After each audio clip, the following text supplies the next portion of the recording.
La Cosa Nostra by Erica Hawkes. La Cosa Nostra also goes by the American Mafia and the Sicilian Mafia.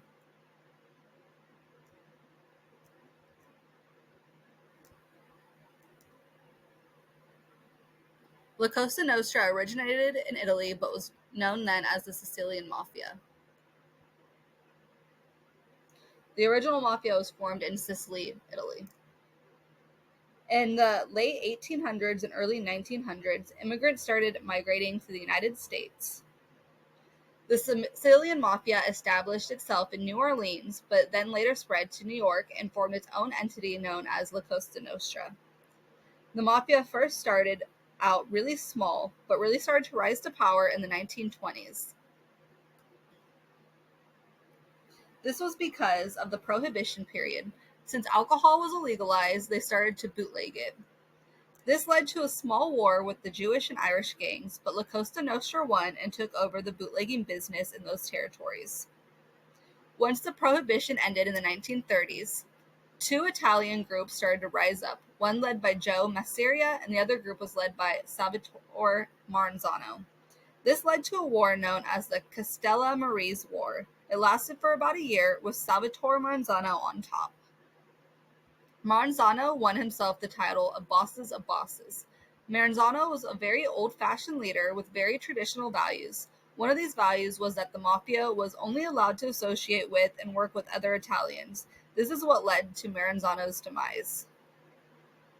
Some of the younger members in La Cosa Nostra believed this rule of not being able to work with non-Italians was causing them to lose money or also preventing them from making money. One member in particular, Luciano, was very mad about this rule and made it known. This made Maranzano nervous, so he ordered a hit on Luciano, which failed. Luciano then led a group to Maranzano's office where they all killed him. Today, La Cosa Nostra is still around, but they don't hold as much power that they used to. The original 5 families. Before Maranzano died, he established the 5 main families in the mafia. These families are Bonanno, Colombo, Gambino, Genovese, and Lucchese. He gave them each territories in New York to control. When Maranzano died, Luciano decided that each of the 5 families should equally share power instead of having a singular ruler. He did this to help prevent future wars. Today, the 5 families are still active, but they don't hold the same power they used to. There are at least 100 smaller clans, but since this organization is so secretive, it's hard to know how many families or members are within it. La Cosa Nostra runs a paramilitary organizational structure. La Cosa Nostra has multiple families, or sometimes referred to as clans. Each family controls a specific territory. At the top, there's the boss. They're the undisputed leader of the organization. And then their second in command is the underboss. They're usually a family member, such as a son, who's being groomed to one day take over the family business. The boss also has a advisor/counselor named the consigliere. They're usually a trusted friend and confidant. They're usually the number 3 man in the family. Then under all those 3 are the capos. They're a made member, which means they're made into the mafia, not born into it, and they lead a group of soldiers. A capo is similar to a military captain who commands soldiers. Under the capos are the soldiers, also known as the made man. Soldiers are the lowest members of the crime family, but still command respect in the organization. To become made, soldiers are required to take an oath of silence called omerta. In some families, another requirement is that the candidates commit murder. And then under the soldiers are the associates, an individual who is part of the crew but has not been made and commits crimes under their protection and direction of made members. They also share a portion of the illegal proceeds. There are some requirements that are non-negotiable when it comes to joining La Cosa Nostra. First, you must be of Italian descent. The second requirement is that you serve as an apprentice first. Then a boss must approve you for membership. Once you're approved, you must take part in a secret induction ceremony. Lastly, you must take an oath of silence called omerta. This oath of silence is the new member promising not to be a snitch. The criminal activities. In the past, La Cosa Nostra, as I said earlier, were involved in bootlegging, but they also used to be involved in a bunch of bombings, air cargo theft, and labor racketeering. Presently, they are involved in drug trafficking, gambling, murder, witness intimidation, loan sharking. But their biggest profit is the heroin drug trafficking. La Cosa Nostra partners up with Colombian cartel, and together they traffic drugs into the United States and Canada. Their second largest profit is gambling. They run both legal and illegal gambling rings. The role of law enforcement.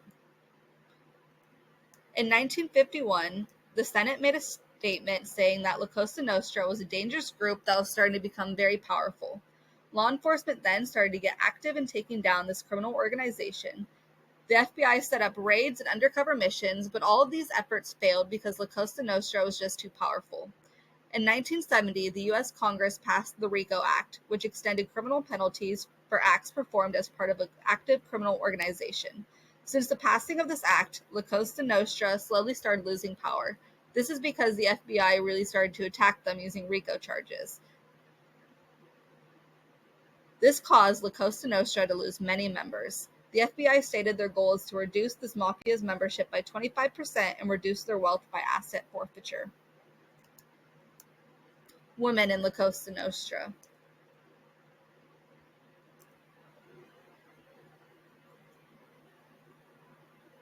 In the past, La Cosa Nostra used to be very patriarchal.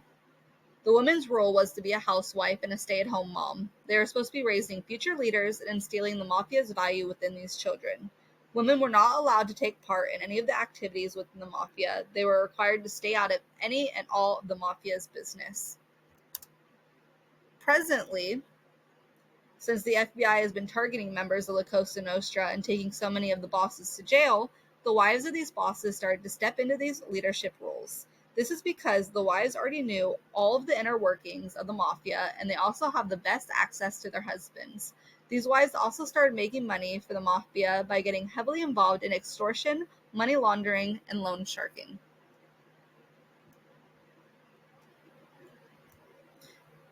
The theory that I chose as to why there are so many members in La Cosa Nostra is differential association. This theory states that criminal behavior is learned through the close associations in one's life, such as peers and family members. Criminal behavior is learned in the same way that one learns how to walk, talk, do math, etc. Criminals are not born. If children are surrounded by family that commits various crimes in their presence, then this child is more likely to grow up and commit the crimes themselves. A lot of La Cosa Nostra's members are born into it. As I said earlier, the wives' roles include raising future leaders. This means that the wives are teaching these children the ways that the mafia works and about the power their family holds.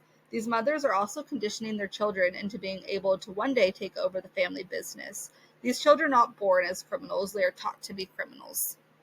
Thank you.